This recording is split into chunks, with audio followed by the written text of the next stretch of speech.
Thank you very much. As you can see, there's two of us here, so we're going to do a double act. We hope we've got the microphone so that it'll equally pick up both of us. I'm Karen Guldberg, and I'm the Director of the Autism Centre for Education Research, School of Education, University of Birmingham. And I came into academia with a background as a teacher in early years, with specific interest in early interventions and also an interest in technology-enhanced learning environments and how they can enable learning in children, particularly young children, on the autism spectrum. And here is Wendy. Hello, my name is Wendy Keybright, and I'm a reader in inclusive design at Cardiff School of Art in Wales, UK. My background is as a filmmaker and animator. I worked in the commercial film and animation industry before coming into education. And my research interests are creating interactive environments for non-verbal children on the autism spectrum. That has been my background, and most recently now I'm involved in this research project with Karen. Okay, we're going to talk about ECHOS, which is a technology-enhanced learning environment, and we're going to talk about how we applied principles of best autism practice in the development of that technology-enhanced learning environment, specifically for children on the autism spectrum. We haven't got the full slide up. We've got the... Can you do it so that we don't have the bottom and top? Is that okay? So that it takes up the whole screen. Yeah?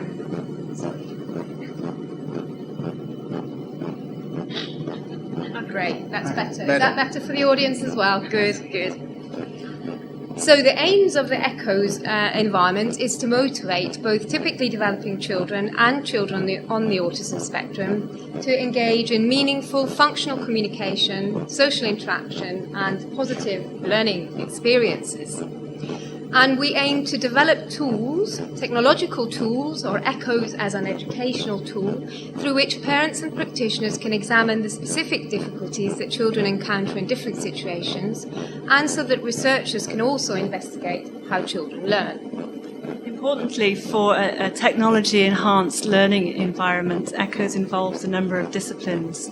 There are 8 universities in the UK that are involved in this project, representing areas such as psychology, linguistics, computer science, artificial intelligence, games design, graphic communication.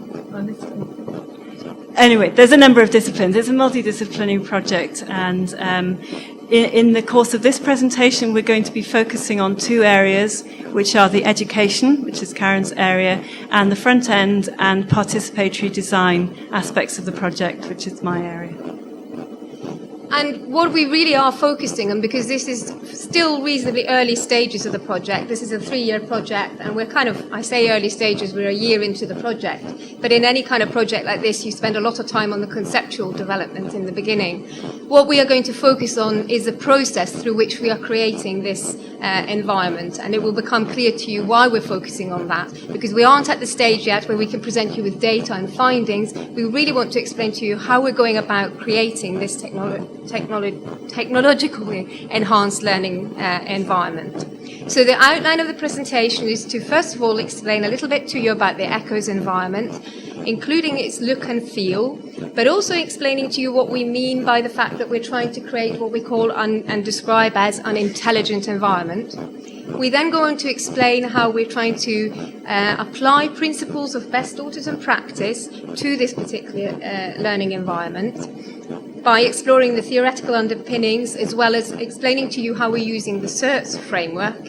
And then we go on to explain how our participatory design approach, where we're using children as designers, and where we draw upon the expertise of our specialist advisory group for ECHOS. Okay, importantly, ECHOS is an environment designed for young children, 5 to 7 years of age. So we have to be certain that the environment is going to be engaging for them and not overwhelming, with not too much information in there. So in terms of the design, what we've tried to do is abstract from the real world, so you don't have the confusing real-world representational images and objects, and to have items in the environment that are going to be of interest to the child. So you can see here, this is an example of the Echoes environment. It's a garden. We arrived at the garden scenario from a number of workshop situations that we had children taking part in. Importantly, the Echoes environment is consistent. It has visual cues, so the child knows when the activity is to start and the child knows when the activity is to end. The environment is predictable. Objects in the environment will behave in the same way. You may be able to expand their interactional capacities, but they always behave in the same way. So Echoes will have a number of scenes, and there will be transitions from scene to scene that will be consistent. We won't be able to show you all that right now, but I just want to give you some background. So for example, here we have some flowers in the garden. When a child interacts with the flower head will always spin. As the child becomes confident through repetition, the flower may be able to have more spinning, but it's essentially going to be a spinning object. Leaves will do flapping, and the more you engage with them, the more flapping, and they may eventually fly. But essentially, the environment is always predictable and will behave in the same way, but you can develop complexities as your interest grows. But importantly, we need to be able to detect where the child's interest lies. So that is why the environment has been simplified, and certain aspects of the environment are the objects in which we can look for joint attention and encourage joint attention. Essentially, the character you can see here is a character we've called Paul, and Paul is going to be the child's friend or communicative partner. And what we need Paul to be able to do is assist the child and to detect when the child is interested and engaged, interested but maybe finished in terms of what they're doing, or disinterested or upset. So what we need to be able to do, and this is where the intelligence comes in, Paul will be programmed to behave in certain ways to respond to the child's behavior. We have the capacity to do that. That is where the intelligence comes in. But in order to be able to do that, we need to understand the contexts in which the interaction arises. We need to be able to understand what the child is interested in and how that interest is evidenced in the child. And each child, as you know, will be highly individual. So this is quite a challenging task. However, in describing how we've gone about the pedagogical underpinning and the design underpinnings, we'll explain how we are attempting to achieve those goals. First of all, before we do that, we'll be showing some video at the end of the presentation. However, this is a still from the video, and the reason I've brought this slide up is to try and give you some idea of the technical aspects of the Echoes environment. So you can see here this chap is about to touch a large screen that has a multi-touch surface.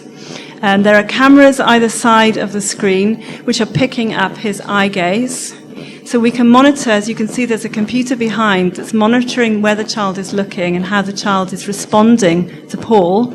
We can also capture through the touch-sensitive surface of the screen that detect the child's interest through the levels of touch that are involved. So essentially, in terms of the play, the child's play, it's through touch. But in terms of us being able to capture data, we can track the touch, the complexities of the touch, and we can also track the child's gauge. And we can use that data in a generative way to help us program Paul, but also in an evaluative way at the later stages of the project.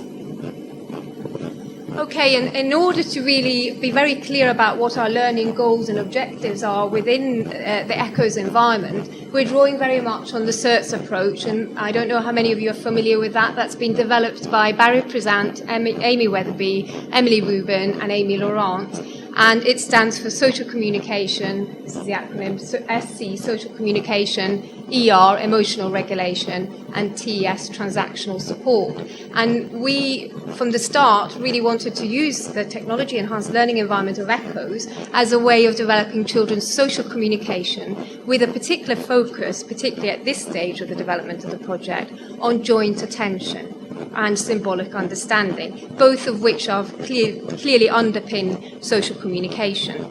So we're very much using the CERTS framework, which is a full framework providing us with very clearly delineated learning goals based upon typical children's development and our understanding of how the development of children with autism differs from typical development. And so there's very clear learning goals attached to CERTS and very clear assessment protocols that we can use when we're trying to then get to the stage where we're assessing how children are learning and how they are developing their joint attention through their interaction with the ECHO's learning environment. So we have clear underpinnings for the pedagogy of the ECHO's environment itself. And the transactional support part of it has also been very, very important for us in terms of identifying, well, how will Paul support the child to interact with the environment? How can we create or feed in information about Paul that enables individual children to use the environment in different ways depending on what their needs are and depending on what their stage of development is? Because we really are very much trying to develop a personalised and an individualised environment for those children.